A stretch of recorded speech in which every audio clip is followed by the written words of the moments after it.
नमस्कार, भारत एट 7 खबर राज्यों की में आपका स्वागत है। मैं हूं रमा त्यागी। शुरुआत करते हैं हेडलाइंस के साथ।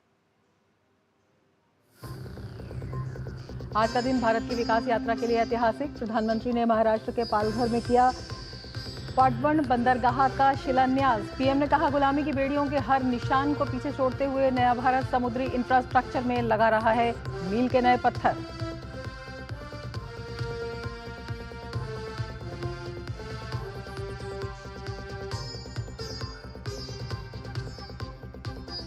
देश में बीते 10 साल में हुआ $31 बिलियन का निवेश। स्टार्टअप में हुई 500 गुना वृद्धि।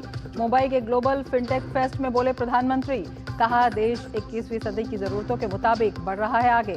भारत का यूपीआई फिनटेक दुनिया के लिए एक बड़ा उदाहरण।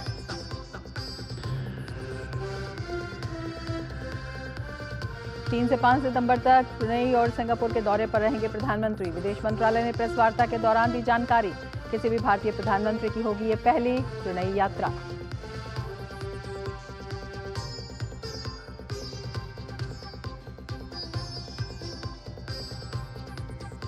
कोलकाता रेप मर्डर केस के विरोध में भाजपा की महिला मोर्चा के विरोध मार्च को पुलिस ने रोका। मार्च से पहले ही लिया महिलाओं को हिरासत में। बीजेपी ने सीएम ममता बनर्जी पर बलात्कारियों को बचाने का लगाया आरोप। सीएम के लाई डिटेक्टर टेस्ट की मांग।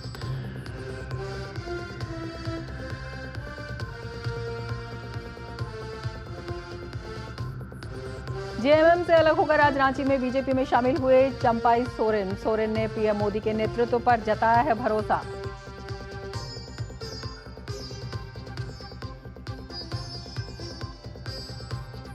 दिखने लगे हैं फ्रीबी और गारंटी योजनाओं के साइड इफेक्ट्स। कर्ज में डूबी हिमाचल सरकार के पास सैलरी बांटने का संकट। पीएम मोदी ने राज्यों की रेवड़ी कल्चर पर पहले ही किया था सावधान।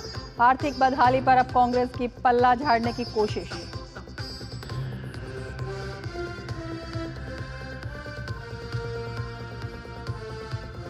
और खेल से जुड़ी खबरों में पेरिस पैरालंपिक में भारत ने लगाया मेडल का चौका। 10 metre air rifle standing SH1 में भारत को मिले पदक। अवनी लेखा ने जीता स्वर्ण और मोना अग्रवाल ने कांस्य पदक पर जमाया कब्जा।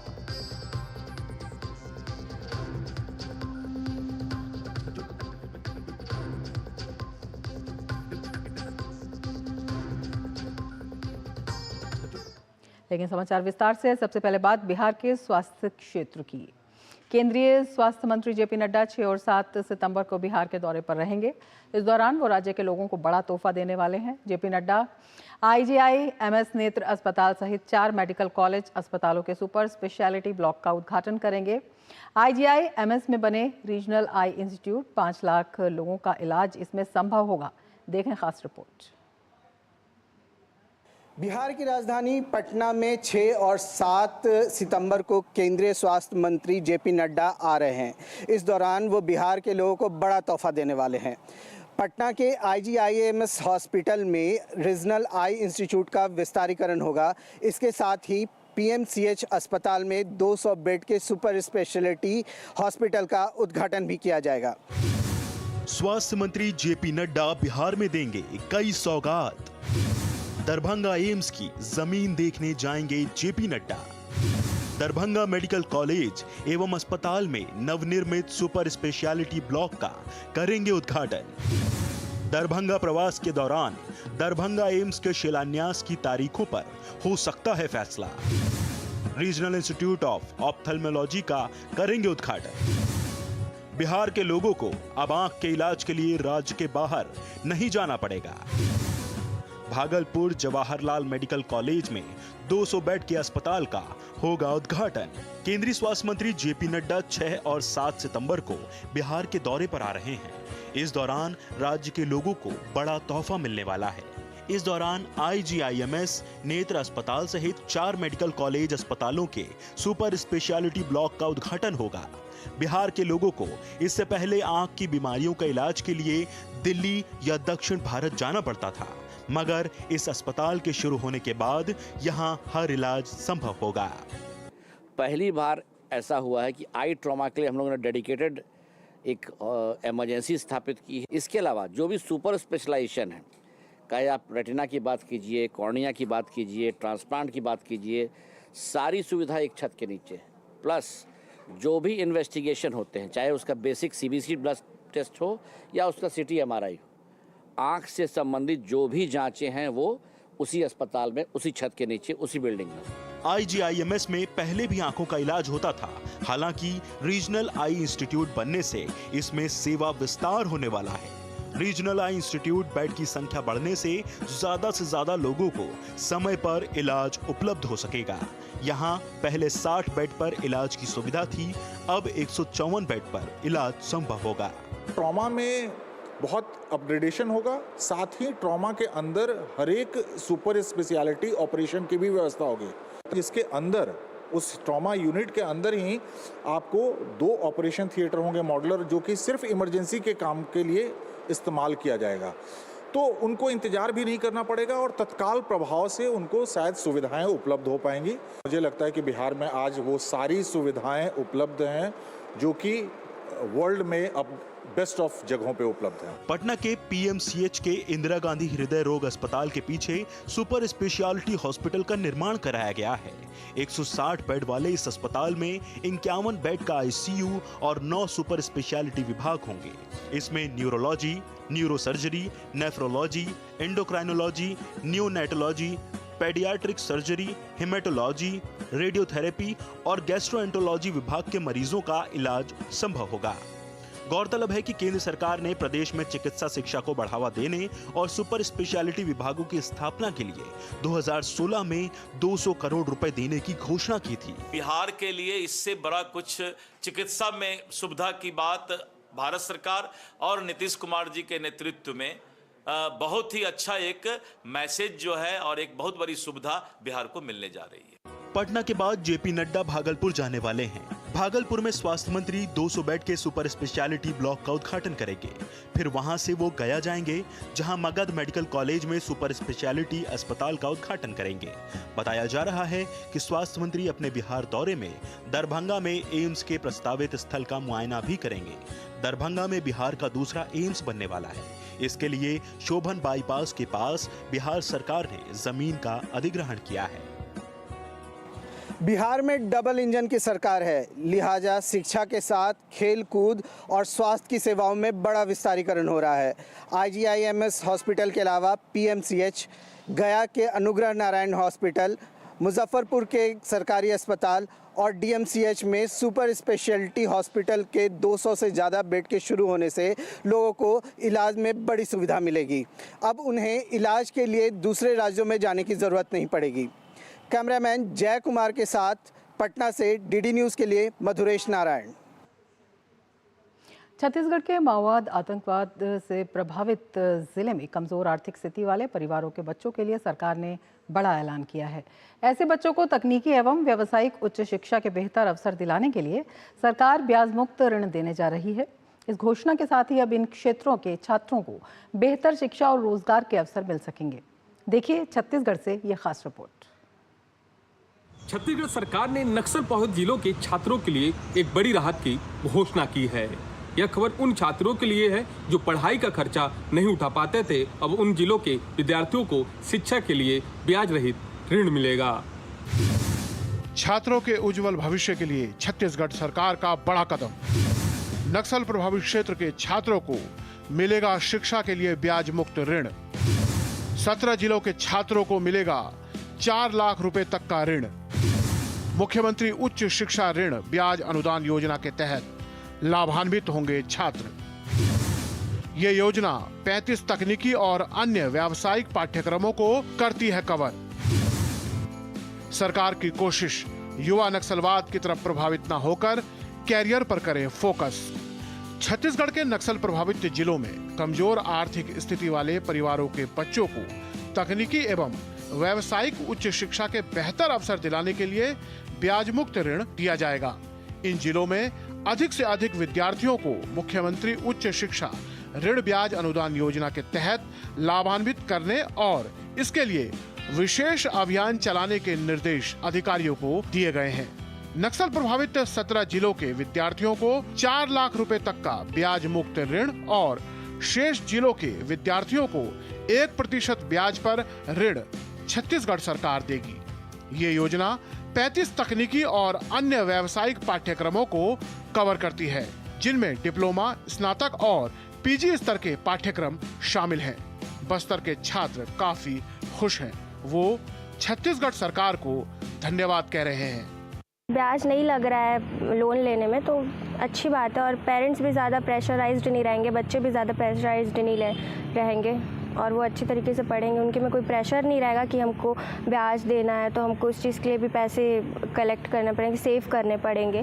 तो ये चीज़ अच्छा है, वो बिना टेंशन के पढ़ सकते हैं। मैं मोदी और विष्णुदेव साय को धन्यवाद करती हूँ कि उन्होंने इतना अच्छा योजना कल निकाला।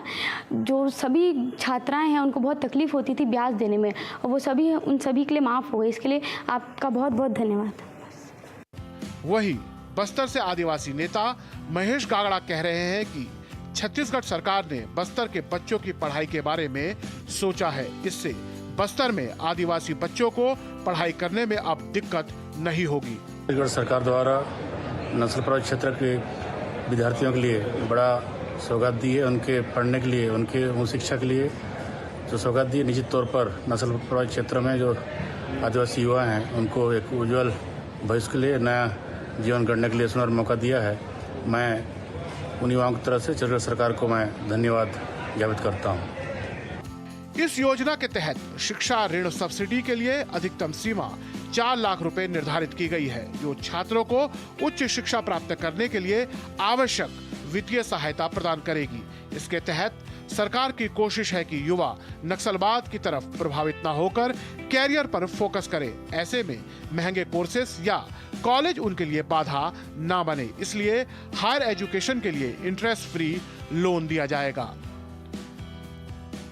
सरकार के इस प्रयास से नक्सल प्रभावित क्षेत्रों में शिक्षा की पहुंच और गुणवत्ता में सुधार होगा, जिससे इन छात्रों के प्रतिभावान छात्रों के लिए आगे बढ़ने के लिए नए अवसर खुलेंगे, जिससे वह राज्य और देश में विकास में अपना अहम योगदान देंगे। अपने सहयोगी अंकित के साथ सोमेश पटेल, डीडी न्यूज, रायपुर, छत्तीसगढ़। और अब लेते हैं एक ब्रेक। आप देखते रहिए डीडी न्यूज। भारत में सालाना हजारों लोग हाथी पांव नाम की बीमारी की चपेट में आकर जीवन भर के लिए अपाहिज हो जाते हैं। हाथी पांव एक मच्छर के काटने से फैलता है। हाथी पांव का कोई इलाज नहीं है। साल में सिर्फ एक बार सरकार द्वारा दी हुई मुफ्त दवाएं खाएं और इस बीमारी से अपने आप को और अपने परिवार को बचाएं। 10 अगस्त को हाथी पांव से बचाव की दवा अवश्य खाएं। अपने आप को और अपने परिवार को इस दर्दनाक बीमारी से बचाएं। भारत सरकार द्वारा जनहित में जारी। सुरक्षा की गारंटी हर चीज में जरूरी है, चाहे वो मुश्किल स्टंट हो या अच्छी फसल। इसीलिए ले आइए IIL के ट्रैक्टर ब्रांड का शिनबा, जो देता है सुंडी और ट्रिप से सुरक्षा की गारंटी। बात जब पीढ़ियों के लिए बनने वाले घर की हो तो जिम्मेदारी बड़ी हो जाती है। गैलेंट समझता है ये जिम्मेदारी। अब डबल M रिब्स के साथ गैलेंट एडवांस TMT रीबार, निर्माण का रियल हीरो। ब्रेक के बाद फिर से आपका स्वागत है। आगे बढ़ते हैं। राजस्थान में गैस सिलेंडर की कीमतों की बढ़ोतरी अब लोगों को परेशान नहीं करेगी। सीएम भजनलाल शर्मा की बड़ी घोषणा से लाखों लोगों को फायदा होगा। राजस्थान के 68 लाख परिवारों को सिलेंडर 450 रुपए में दिए जाएंगे। देखिए ये रिपोर्ट।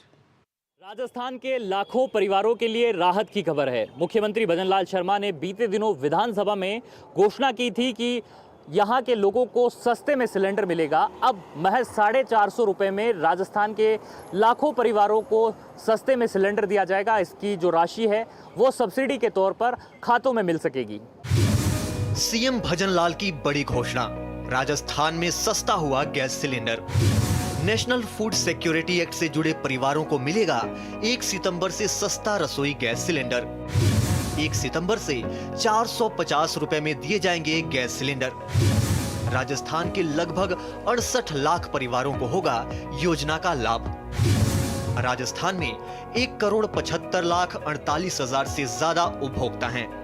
1 सितंबर से नेशनल फूड सिक्योरिटी एक्ट से जुड़े परिवारों को सस्ते रसोई गैस सिलेंडर मिलेंगे।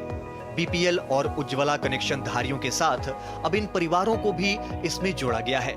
परिवारों को पहले सिलेंडर के उतने ही पैसे देने होंगे, उसके बाद जो बची हुई राशि होगी वो सब्सिडी सीधी अकाउंट में आ जाएगी। इससे लगभग 68 लाख परिवारों को लाभ होगा। इस योजना से राजस्थान के लोगों को बड़ी राहत मिलेगी। उन्हें अब सस्ते दामों पर गैस सिलेंडर मिलेगा, जिससे उनके घरेलू खर्च में कमी आएगी। स्वागत योग्य डिसीजन है मुख्यमंत्री जी का। पहले प्रधानमंत्री जी ने इस तरीके की घोषणा की थी। अब जो राजस्थान के लोगों को मुख्यमंत्री जी भजनलाल जी द्वारा इस तरीके की घोषणा की, गरीब परिवार को और मध्यम वर्गीय परिवार को जिस तरीके से इससे फ़ायदा होने वाला है, जो इससे अच्छी मदद मिलेगी हमारे को। और क्या है कि अच्छा है ना, गरीब लोगों के लिए तो सरकार कर रही है जो अच्छा ही कर रही है। बढ़िया है हमारे लिए तो। 450 में सिलेंडर मिले हमें, वो सेविंग में जाएगा हमारा पैसा। जो हमारे बाकी के जो 400 रुपये बचेंगे वो सेविंग में जाएगा। अच्छा काम कर रही है सरकार, इसमें हमें कोई दिक्कत नहीं है। और बढ़िया है, करे गरीब लोगों के लिए और भी अच्छा काम करे। बहुत अच्छा किया है और बहुत मदद मिलेगी हमें इससे। बहुत अच्छा कर रही है सरकार। बच्चों के भविष्य के लिए 400 रुपये बहुत अच्छा रहेगा, काम आएंगे हमारे। धन्यवाद सरकार का। बहुत सुविधा हम लोग को गरीब को मिला है। फ़ायदा इससे होगा कि जो है कि बच्चे का हर चीज़ खर्चा जो कि बढ़ाएगा, पढ़ने लिखने में स्कूल में जो है कि बचत होगा। इससे जो है कि हम लोग जो है कि सरकार को विभाग की गाइडलाइन के अनुसार सभी 68 लाख परिवारों को सिलेंडर 450 रुपए में दिए जाएंगे। लेकिन इन परिवारों को सिलेंडर डिलीवरी करने वालों को तो उतने ही पैसे देने पड़ेंगे जितना सामान्य परिवार देते हैं। लेकिन डिफरेंस राशि यानी सब्सिडी का पैसा लाभार्थी के सीधे खाते में ट्रांसफर हो जाएगा। इस सब्सिडी के माध्यम से उन्हें सिलेंडर 450 रुपए का ही पड़ेगा। तेल कंपनियों की माने तो राजस्थान में 1,75,48,000 से ज्यादा उपभोक्ता हैं। बीपीएल और उज्ज्वला योजना के लाभार्थियों के साथ में अब एनएफएसए से जुड़े हुए तमाम लोगों को इस योजना का फायदा मिल सकेगा। इससे सरकार पर करीब 200 करोड़ का अतिरिक्त भार आएगा। लेकिन महंगाई के इस दौर में आम आदमी के लिए ये किसी बड़ी राहत से कम नहीं है। कैमरा पर्सन केदार प्रसाद के साथ महेश दादीच, डीडी न्यूज़, जयपुर। उत्तर प्रदेश के झांसी के बड़ा गांव ब्लॉक में एक अनूठी पहल हुई है। यहाँ के भोजला में एक छोटी सी इमारत में सक्षम प्रेरणा लघु उद्योग इकाई है, जहाँ रोजाना 20 महिलाएं काम करती हैं। भोजला में स्वयं सहायता समूह से जुड़ी महिलाओं के लिए एक बड़ी सामाजिक पहल है, जहाँ महिलाएं एकीकृत बाल विकास योजना से महिलाओं और बच्चों को वितरित किए जाने वाले पोषक आहार तैयार करती हैं। देखते हैं धीरज कुमार की ये खास रिपोर्ट। झांसी जिले के भोजला में राष्ट्रीय आजीविका मिशन की बानगी है ये सक्षम प्रेरणा लघु उद्योग इकाई। इकाई को यहाँ के 300 स्वयं सहायता समूह ग्रुप ने तैयार किया है।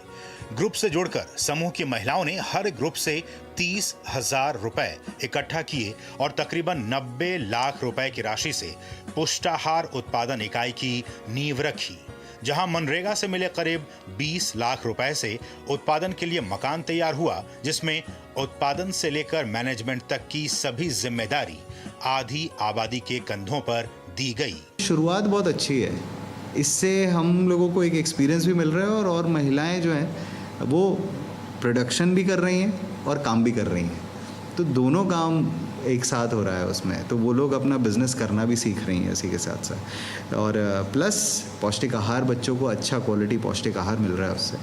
तो इसको स्केल अप करने के लिए जो कमियां आ रही हैं उसमें हम लोग विचार करते रहते हैं कि कैसे हम लोग उनको दूर करें। सक्षम प्रेरणा की उत्पादन क्षमता 5 मीट्रिक टन रोजाना है, जहां 3 शिफ्ट में 20 महिलाएं काम करती हैं जो स्वयं सहायता समूह से जुड़ी हुई हैं। महिलाएं ICDS लाभार्थियों के लिए 6 प्रकार के आहारों का उत्पादन करती हैं।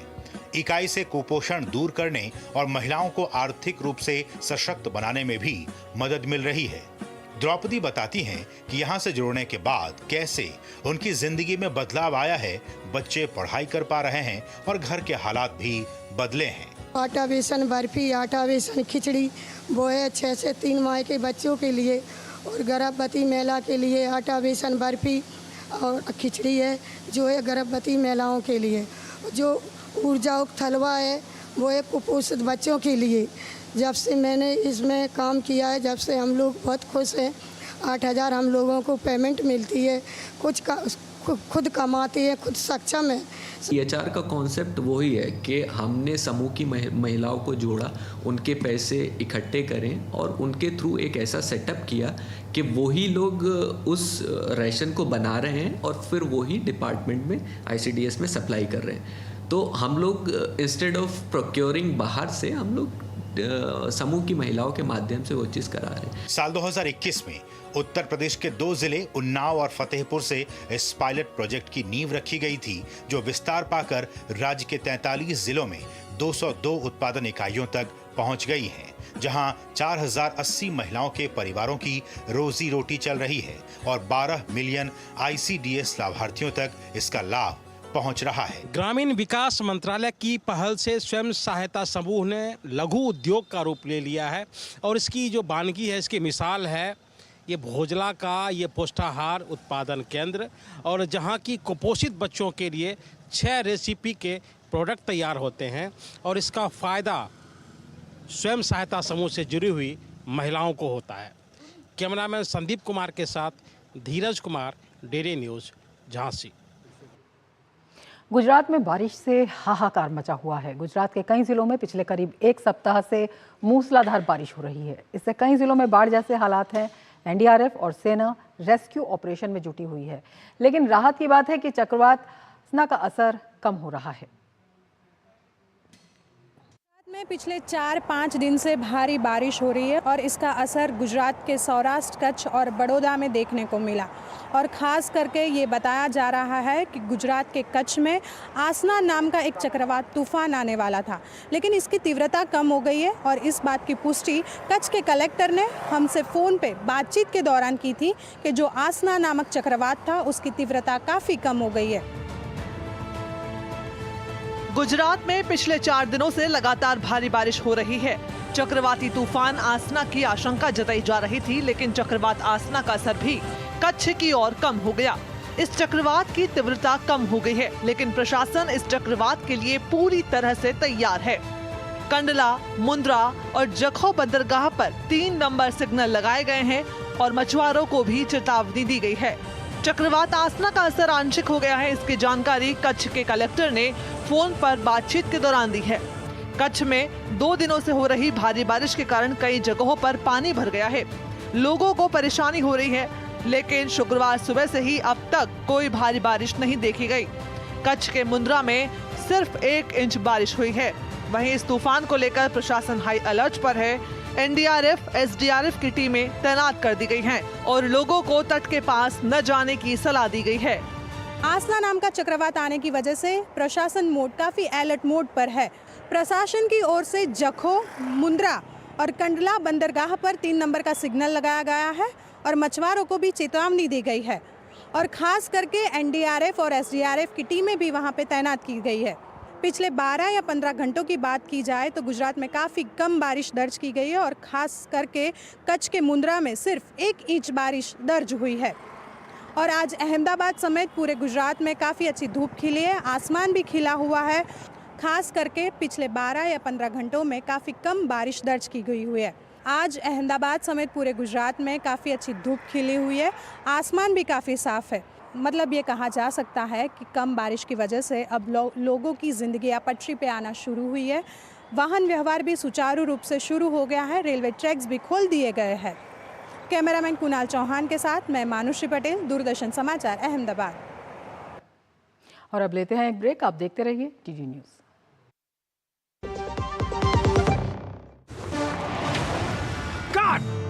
सुरक्षा की गारंटी हर चीज में जरूरी है, चाहे वो मुश्किल स्टंट हो या अच्छी फसल। इसीलिए ले आइए IIL के ट्रैक्टर ब्रांड का शिनबा, जो देता है सुंडी और ट्रिप से सुरक्षा की गारंटी। बात जब पीढ़ियों के लिए बनने वाले घर की हो तो जिम्मेदारी बड़ी हो जाती है। गैलेंट समझता है ये जिम्मेदारी। अब MM रिब्स के साथ गैलेंट एडवांस TMT रीबार, निर्माण का रियल हीरो। शादी का किचन महके जहां, गोल्डी किचन किंग मसाले हो वहां। गोल्डी लाए हैं फ्रेश लॉक टेक्नोलॉजी, जो रखे मसालों को हर समय फ्रेश। उत्तर प्रदेश में पुलिस कांस्टेबल भर्ती परीक्षा 2024 जारी है। परीक्षा 2 चरणों में कराई जा रही है। परीक्षा का पहला चरण 23 से 25 अगस्त के बीच समाप्त हुआ है। परीक्षा के दूसरे चरण की परीक्षा आज से शुरू हो चुकी है। परीक्षा का दूसरा चरण 31 अगस्त को खत्म होगा। उत्तर प्रदेश पुलिस के द्वारा पेपर लीक और नकल जैसी घटनाओं को रोकने के लिए परीक्षा केंद्र के अंदर और बाहर दोनों जगहों पर सिक्योरिटी के पुख्ता इंतजाम किए गए हैं। देखिए लखनऊ से विकास सिंह की ये रिपोर्ट।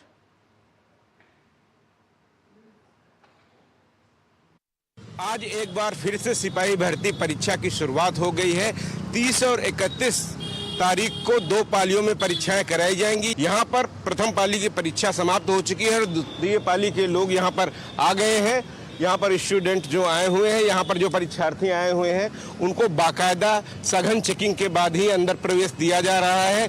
प्रदेश के 67 जनपदों के 1100 से ज़्यादा परीक्षा केंद्र बनाए गए हैं। वहाँ पर तमाम सारी जो व्यवस्थाएं की गई हैं नकल रोकने के लिए, पेपर लीक के लिए और ख़ास तौर से परीक्षा की शुद्धता बनाए रखने के लिए योगी सरकार ने तमाम सारी व्यवस्थाएं की हैं। उन व्यवस्थाओं से ये परीक्षार्थी काफ़ी ज़्यादा संतुष्ट नजर आ रहे हैं। व्यवस्था इस बार अच्छी है, पेपर ईमानदारी से हो, नकल बिल्कुल ना हो, तो अपना जो भी जिसका जो मेहनत होगा उसके हिसाब से उसको नंबर मिलेंगे, कट ऑफ जाएगी, उसके ऊपर है सर। इस बार तो अच्छा लग रहा है सर, देख के सारी चीज़ें, सब प्रक्रिया अच्छे चल रही है। वैसे अभी तक कोई दिक्कत समझ में तो नहीं आई है। वैसे 60,244 सिपाही भर्ती परीक्षा के लिए अब 19 लाख से ज़्यादा परीक्षार्थी इन 2 दिनों में परीक्षाएं देंगे। कल शाम तक आयोजित होने वाली इस परीक्षा के लिए तमाम सारी वही व्यवस्थाएं लागू की गई हैं जो पहले 3 दिनों में लागू थी। कैमरामैन दिनेश सिंह के साथ विकास सिंह, डीडी न्यूज़ लखनऊ। इसके साथ ही इस बुलेटिन में फिलहाल इतना ही। नमस्कार।